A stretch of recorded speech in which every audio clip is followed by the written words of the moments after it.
Hey everybody, welcome to Obscurities and Miniatures. Today we have in front of us the Twilight Knight that is part of Super Dungeon Explorer. This is not the traditional Kingdom Death one, but a SD Super Deformed style one instead. Now, what's interesting of note is that this is actually the second Twilight Knight that Super Dungeon has released. The first Twilight Knight was actually a plastic model, just like a typical regular Super Dungeon Explorer figure.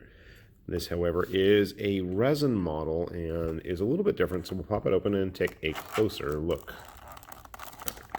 Can I open it?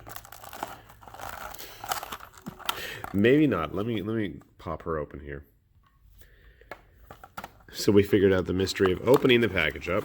So of interest is it's got a little blurb about the Twilight Knight, which I have not seen any other Masterclass model actually having on there. And on the inside we have the usual ads. We have one for Rail Raiders and Super Dungeon Arena. Not super interested in those at the moment. The actual card, as far as I can tell, is exactly the same. I could be wrong. I'm sure somebody will correct me if I am. But I am pretty sure it's very similar. Let's take an actual look at the model, though, because that's what I'm more interested in. Now, I really liked the original model, and I painted it ages ago, and I thought I did a nice job, and I was irritated about the delay with Super Dungeon Explorer Legends, and I stuck her up on eBay, and she went for an awful lot of money, a lot more money than she should have gone for, and it was sold to some dude in Sweden. I remember that. So one of the interesting changes is you can see she's got a base made out of the face of planes, as opposed to like a older Super Dungeon Explorer model had the typical cracked base. Her cloak is a separate piece. I don't remember if that was the case with the original or not. To me, she seems a little smaller. Now, one thing I can tell right away is that the definition of the details, especially like on the legs and the actual armor, is a lot more clear. I remember the original model I had was quite mushy in that sense. You really couldn't tell where things ended or began.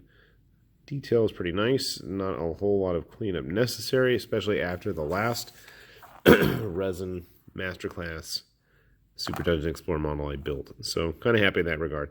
I'm going to get some clippers, we'll clip that off and see about at least trying to attach it, if not outright gluing it on there. And we'll look at some other super deformed chibi style models that I've got laying around to see exactly how she compares in size.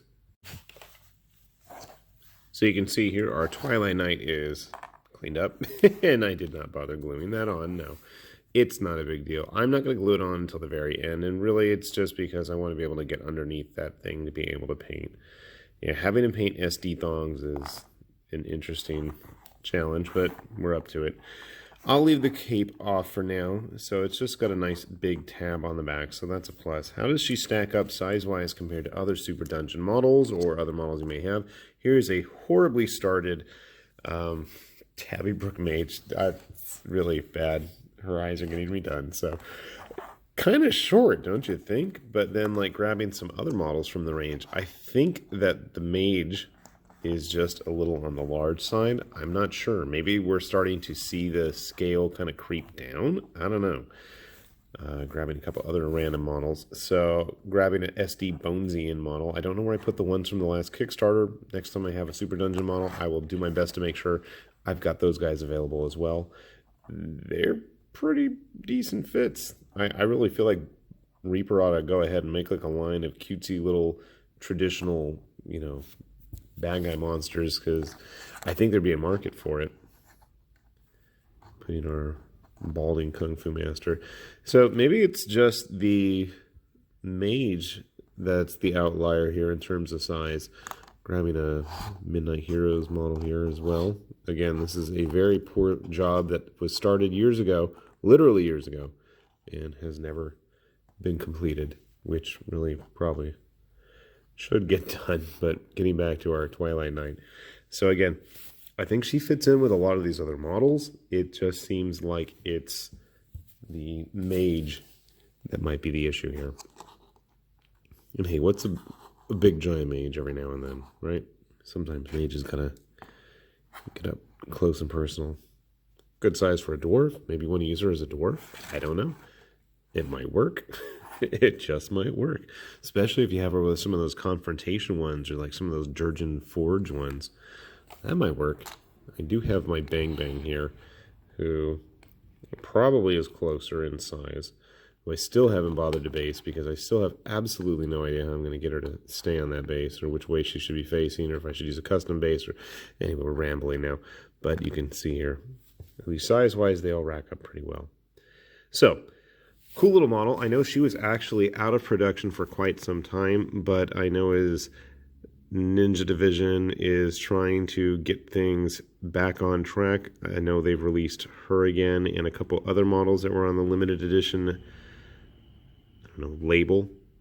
Some of those have popped back up, so definitely keep an eye on their website. And while they are a little slow at times, considering my Labor Day package didn't arrive till the middle of October, it did come. They did keep in contact with me, and they're not the only one who I think are suffering delays in terms of getting resin models out there. I know I'm waiting on a couple other companies that are having setbacks as well. So, don't fret, and hopefully it means we are all getting one step closer to actually getting our Super Dungeon pledges someday, hopefully in the near future. So, once again, take a look at Ninja Division's website. They've been steadily putting out interesting new resin sculpts, and if you do play Super Dungeon Explorer, I mean, you know that the heroes can change the gameplay significantly. So, kind of cool. Take a look at that. And with that said, this is High Lord Tamerlane with Obscurities and Miniatures, and hopefully we'll be back